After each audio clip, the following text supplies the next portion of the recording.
Hello friends, Judy here with Flourish in His Word. Today's video is going to be all about how I gather context when I am starting a new book in the Bible. So let's begin. First I want to say I always gather context when going into a new book of the Bible. And the reason why I do this is because having a good understanding of the context of what we're reading is so important and will help you to lay a good foundation going into a new book, especially if you're kind of new to reading the Bible or you don't really have a lot of Bible knowledge. I highly recommend taking the extra time and gather your context beforehand. This is going to help you to lay a good foundation going into the book. It's going to give you a little bit more confidence of what you're about to read and give you some more confidence in understanding what you're about to read. And so it's extremely helpful to take that extra time. It is extra steps.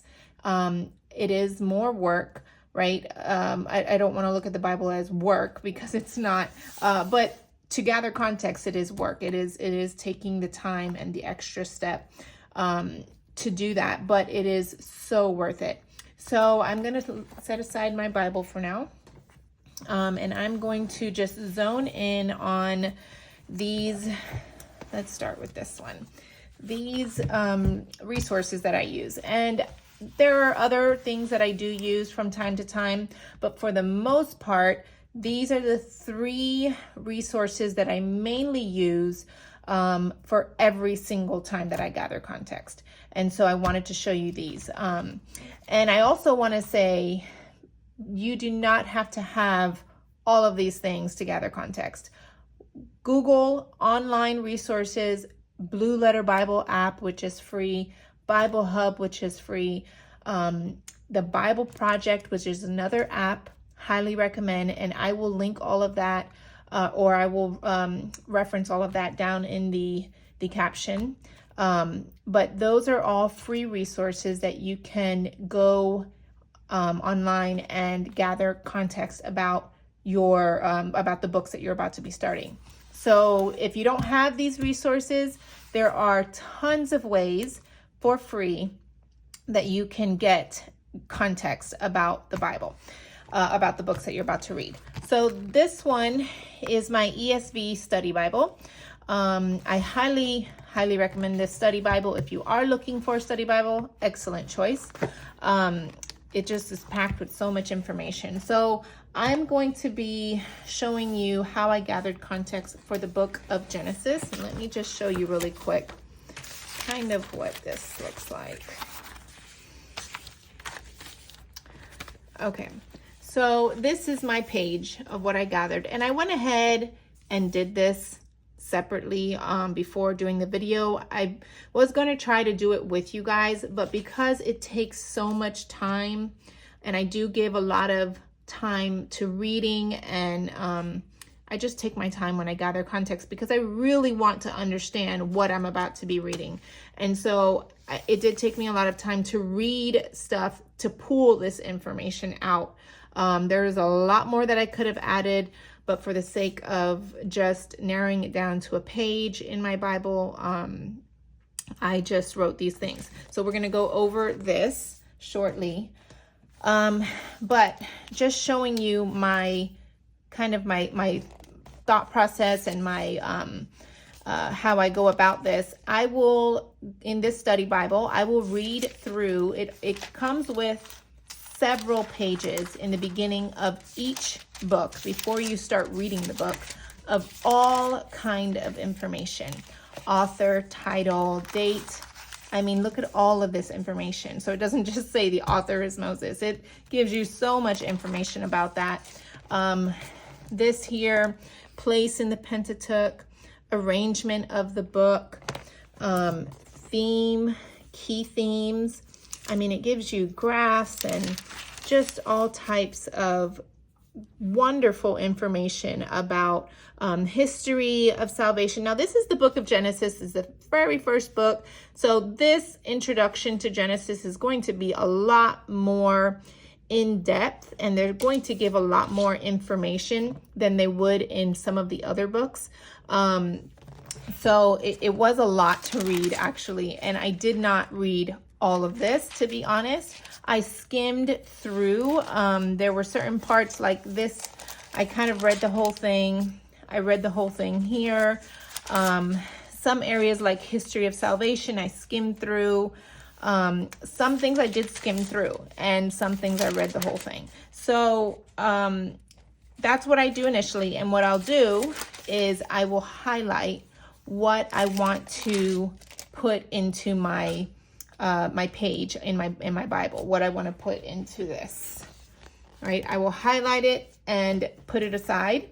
Right? So right now, all I'm doing is gathering. All I'm doing is reading, just trying to put together what I might want to add to my Bible to help me understand and have a good foundation going into the book. That is the type of information you want to add, and I'm going to go over exactly kind of what I look for. So that is this Bible, the ESV Study Bible. Let's put it here. The other Bible that I use is the NLT Illustrated Study Bible. And this one is another amazing resource. Very, very good resource. It has tons of pictures in it to help you to, if you're a visual learner, it's an excellent study Bible for you. Just so many illustrations, so many graphs, so many pictures. Highly recommend this one as well. One of my favorites along with the ESV Study Bible. So I do the same thing here. And because they're different Bibles, they're obviously going to have some things that are the same, right? One shouldn't say Moses wrote it. The other one shouldn't say, Joshua wrote it. They're going to have things that are the same, but there's also going to be lots of other information that they're going to add to the different study Bibles. And the way that they word things in this one, because it is an NLT, New Living Translation, they are going to word it much more simpler, easier to understand. And so if you're looking for just an easier to understand study Bible, and you're gathering context and you just want just plain, easy to understand way of reading, this one is a great resource. So I do the same. I read through, and this one I actually do read a good bit. I skim through the summary because I do an outline. So I do skim through this, but the meaning and message, I read pretty much through the whole thing. Behind the text, this gives you authorship, composition, literary character, so much information before the book even gets started. So this is another excellent resource that I use. And the other final resource that I use is the Bible Handbook by Daily Grace Co. I love this resource, guys. If you have an opportunity to get this, I highly recommend it. Not only is it beautiful, but there really is some great things in here. Lots of good information. It points out really key, important details in certain books. It just has so much in it. It's such a beautifully made book, but at the same time, it really does have so much good information in it. And so it'll take you book by book, Genesis. And so this is all pertaining to Genesis.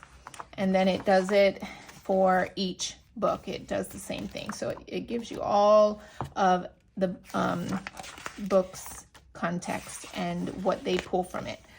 And so this, I will read every single word in this book for the book that I'm reading. It gives you a good snapshot of a lot of the key context things that I will be needing to put into my Bible. And so it gives you the author of the book right off the bat here without having to read through a whole bunch of things. The timeline, key verses, key words, major themes, The introduction has some really good things, and I generally do not highlight. I try not to because I just don't want to highlight in here, but I do as I read through and pull out things that I want to put into my Bible. I will notate it pretty quickly into my Bible. That way I can just have it in there.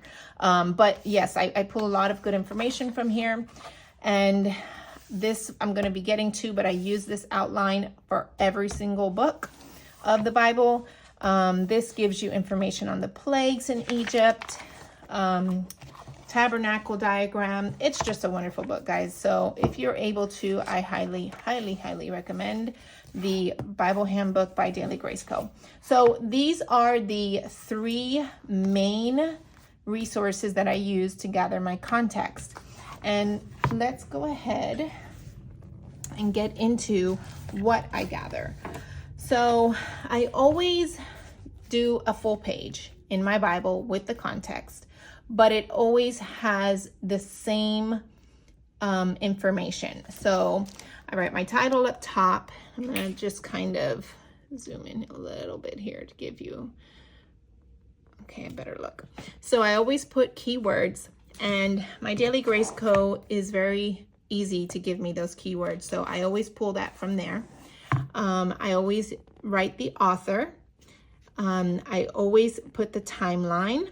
And so with the timeline, I do want to say the Daily Grace Co. only gives you the timeline. Sometimes they give some information in the introduction here, but that's something I like about my other 2 Bibles, these 2 study Bibles, is that it will give you a lot more information as to maybe what was happening within the timeline. For example, Genesis was written when the children of Israel had been slaves in Egypt for 400 years.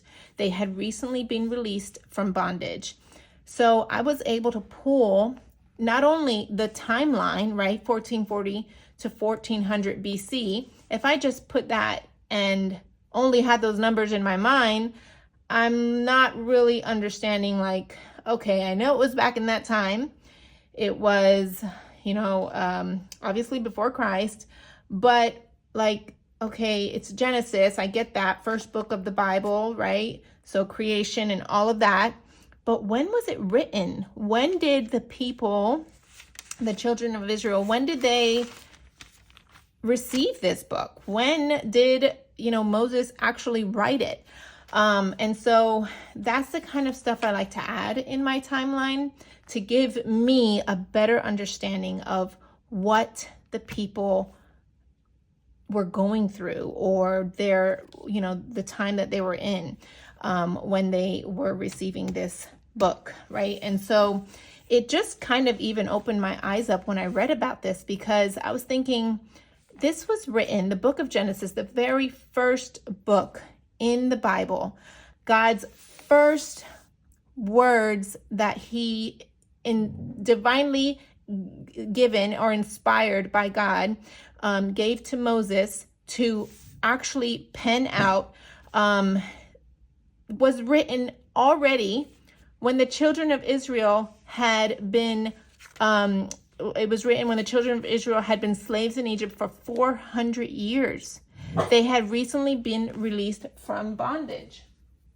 And so imagine a time where there was absolutely no Bible. Imagine a time when these people, the Israelites, had no word of God. There was no Bible. Not that there wasn't any translations in their language, not that there wasn't enough Bibles to go around. There was literally no Bible until they had been slaves in Egypt for 400 years and had been released already. That's when they got the Bible, when they were in the wilderness. And so imagine a time when there was no word of God. And it just, those are kind of things that help me as I'm gathering context, helps me to understand much better as I'm reading through the book of Genesis, just putting myself in their shoes, right? And so the other thing that I gather is the audience. Israel in the wilderness, The children of Israel had been guided through the desert to meet the Lord at Mount Sinai, where he had established his covenant relationship with them and had given them his law through Moses. So that is the audience, and that's the information that I pulled. So I tried to put more than just Israel in the wilderness, right? Or the Israelites. I want to gather the information to help me understand better. That's the whole point. So, dig in a little bit, try to get a little bit more information. Then the purpose. Here I wrote, Genesis presents the subject of the entire Bible, God. Genesis is a book of instruction. While enslaved in Egypt, the Israelites adopted many pagan ideas and customs from their Egyptian masters. Before entering the promised land, the Israelites needed to understand the nature of God, his world, and their place in it. Genesis provided the needed understanding. So this really helps me. And, I had to read through several things to kind of get a good overall understanding of what the purpose is, right? And so I picked and selected through there what I wanted to add into this. And so that gives me a good understanding from what I read, what the overall book is. Then I always put the genre. And so this is the Pentateuch, which is the books of the law, and it is historical narrative. Then I always add notes. And this is any extra information that I read through and highlighted, and I wanted to just add to give me even more of an understanding. So here are a couple of the notes that I wrote. Israel's most important question was answered by the Genesis narratives: life and death, the possession of the land of Canaan, and how Israel ended up in Egypt. So again, they did not get this book until after they were freed. In Egypt for 400 years, they had been recently released from bondage, and they had questions. How are we even on this planet, if they even knew it was a planet back then, right? How are we here? How are we alive? And, why do people die? And, why do we have to go to this land? They had questions, questions that would never pertain to us in our time that we live in, right? And so God gave them this book that answered these questions.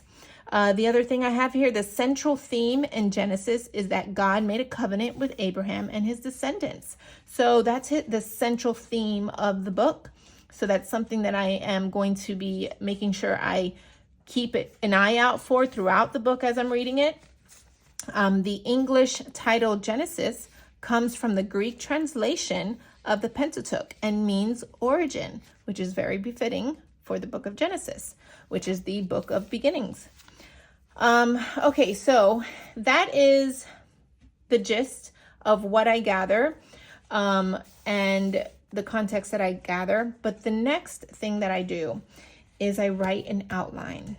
And guys, I cannot stress enough how important an outline is. And if you don't do an outline, if you don't take the time to do it, I just want to encourage you, take the extra time and write an outline out. And, you can Google the outline. Like I said, if you don't have these resources, there's outlines in both of these study Bibles. Most study Bibles will have an outline of each book. But the thing I do love about the Daily Grace Co.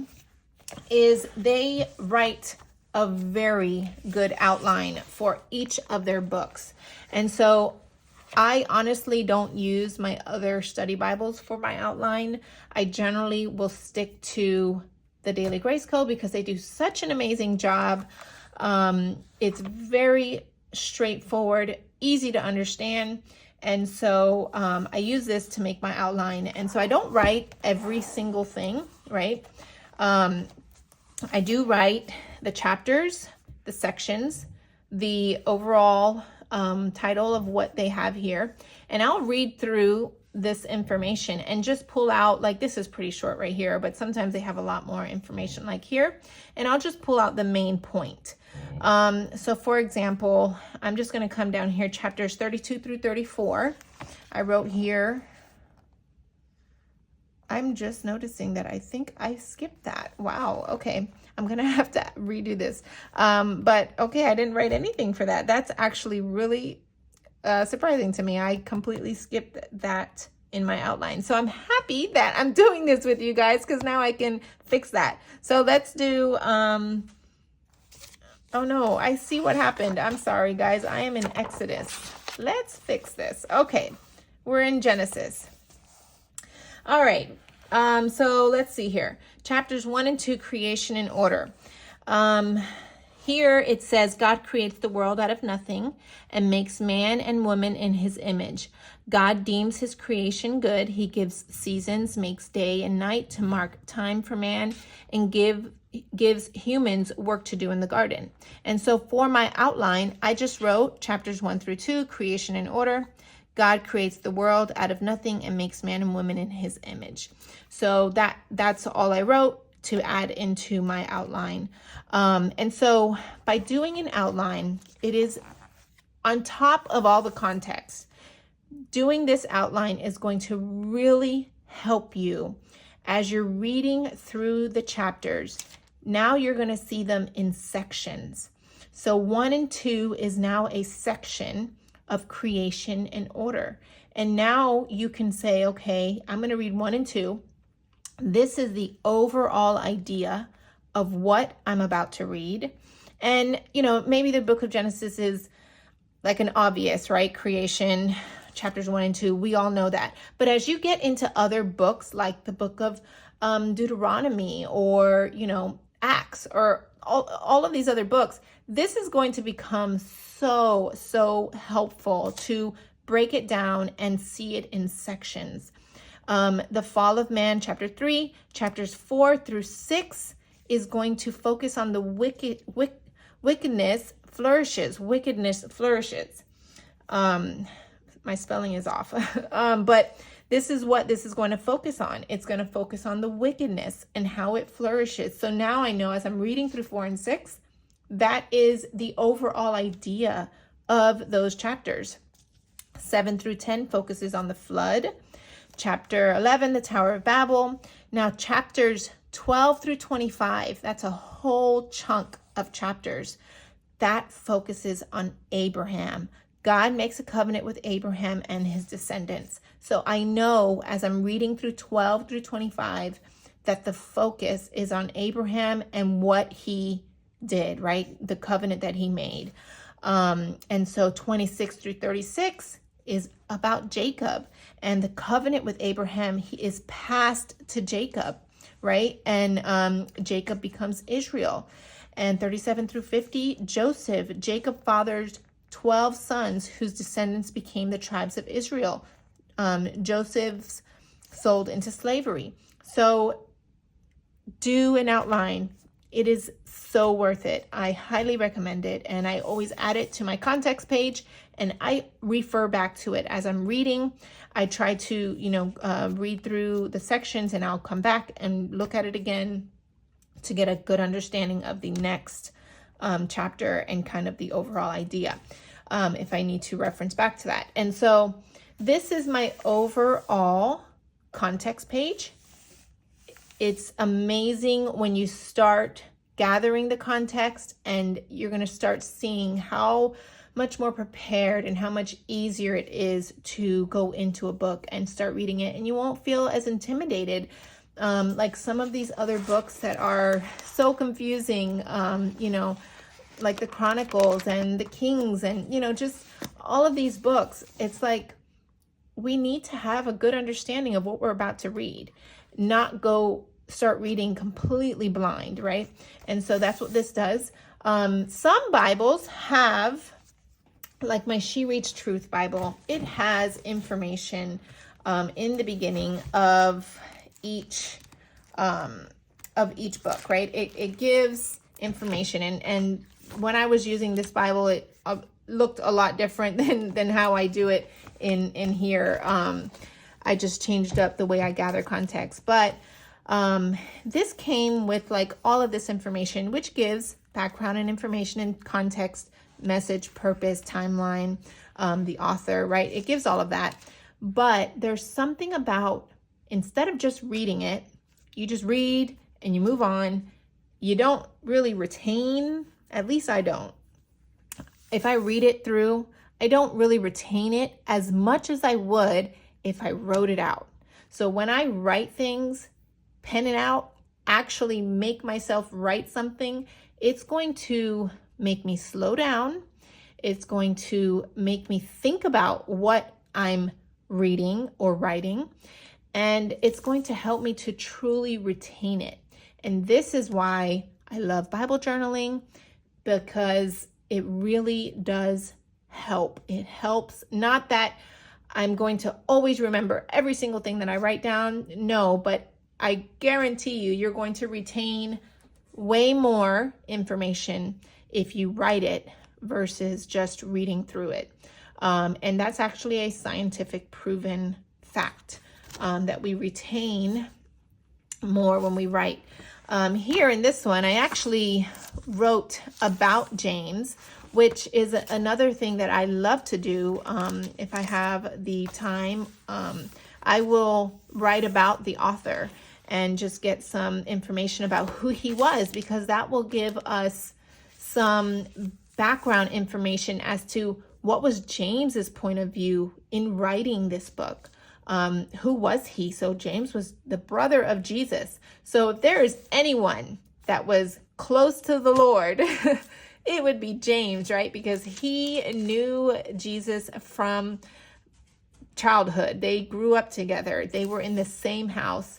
And so just having that mindset of who James was and his background and where he came from and just what he went through, things like that, it will help you to understand what he is writing about in the book. And so definitely, doing a small, quick character study on the person that wrote the book, the author of the book, is an excellent thing to do as well.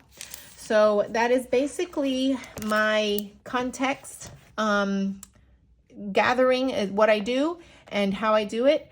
I hope that this was helpful for you, and I pray that it blesses you and that you are able to start implementing this into your Bible studies. It really has blessed and helped me when I started doing this, and I pray that it blesses you as well if you want to start doing it. Thanks for watching, and I will talk to you guys soon.